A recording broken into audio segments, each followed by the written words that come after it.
do part around, because he ain't gonna watch y'all hurt each other and do all that. Now, recently I've been minding my business because people packing pistols, but like, I ain't one big on watching harm take place. So, like, he can tell you, man, I have stopped more fights than I have ever imagined being a part of. So, what I'm saying is, the victim being black have nothing to do with right or wrong. We talking about a guy with his knee on somebody's neck, like human. And today is Easter. He had his knee on this guy's neck like it was an Easter celebration. Like, we cooking, we grilling, it ain't no big deal. I'm not getting off his neck till I feel like it. That was his demeanor. So let's X out who the victim was, who, you know, all this or that, and let's just focus just on what took this guy's life and how, you know, this guy was not, he was, what they say, this guy didn't have apology in mind when he was doing this. So at all, that kind of stuff gotta come to an end, man. We gotta quit co-signing for this type of stuff and just like letting it continue to happen, because every time you turn on the news, it's another incident. And until people stop endorsing this type of stuff, guess what? People do really feel like, oh, it's okay. And right now, today, I'm letting y'all know it ain't okay. I'm gonna say this, man, and I'm gonna just wrap it up, but I like to bounce this question off people sometime. Do you really think it'll come to a point in time in America where everyone is truly seen equal? Nah, I don't. Because it's embedded. Okay. You know, it's embedded. I'm gonna go back to something the late great Dick Gregory said one time. He said, and I know some people might not care for him, that's fine. Any speaker I listen to, I don't care who like them or who don't like them, I only listen to what about what they saying inspire or motivate me. Let me get that out the way. Dick Gregory said, once a woman is impregnated, once she becomes pregnant, in 9 months she gonna have a baby. So it's really that, he said that's where the world is. Like, the baby is born. The baby is gonna be born. So basically what he was trying to say in his speech was, he was just saying it's too late. You see what I'm saying?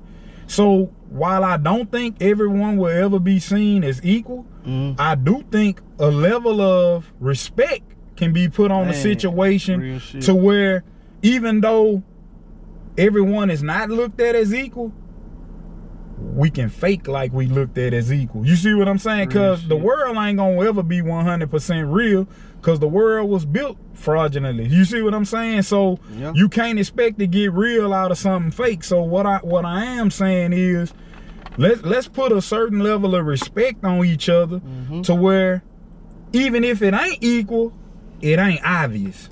Hey, and I'm gonna leave it at that. You see what I'm saying? Perfect way to sum it up. And just to take it out, I'm gonna answer my own question. To me, like you said, it's too ingrained in our history now. It was passed down from generation. This is generational hate at this point. But as long as we are walking around as functional human beings with eyes in our head, and we can look at somebody and say, hey, because people don't understand just the racism and stuff. They got it embedded in us, and we don't even take ownership of it sometimes. Like, we look at each other, oh, he a yellow cat, oh, he dark. We don't get along within each other. So as long as we can walk around and have two working eyes and visualize and automatically see there's differences, we already have that pre-formed hate in us. The differences are there, and rather than appreciate it and use those differences to further the country, we've been stifled. Dude, it would be so much, America would advance so much further, because we've shown them what y'all can do by we picking up books, learning how to read, teaching ourselves how to read.